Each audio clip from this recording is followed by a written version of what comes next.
在台南柳营科技园区内底污水厂边仔的环保用地，市府按算要起新的焚化炉，因为之前园区内底几啊间厂商都有空气污染甲水污染的记录，所以召回在地真清的里民去公听会外口抗议。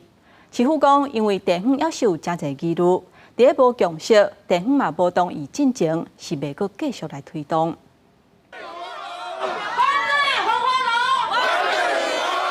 无分政党，民代甲里长带着要甲上轻微的里民抗议。30下昼伫咧公听会外口反对台南柳营科技园区起焚化炉。伊讲环保园区，结果全台湾上多的物件车来阮柳营，逐工就臭糊糊，逐工就臭，暗时就该偷房。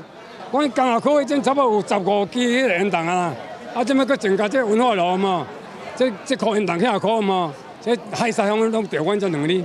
非常的严重。里长讲，园区内面有几多间厂商过去就空气污染、排放无合格污水的记录，因若按算要起焚化炉的环保用地，就往园区污水处理厂。若是要烧各种工业区事业废弃物，对当地的防卫民众甲尤其农业园区影响真大。整个崇基里这边全部都特定农业区，为什么可以选在那边？经发局讲，柳营焚化炉是为了要应付永康焚化炉民国115年要进行税收，才会提前营业。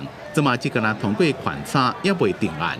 115年永康焚化炉要迄个税收都无法度收啊，所以讲行政单位需要伫进前做准备。 台南市政府讲，这件案件虽然已经通过勘查评估，不过因为地方的疑虑也是真多，市政府伫咧甲地方有共识进程，是袂继续杀这个案件。记者综合报道。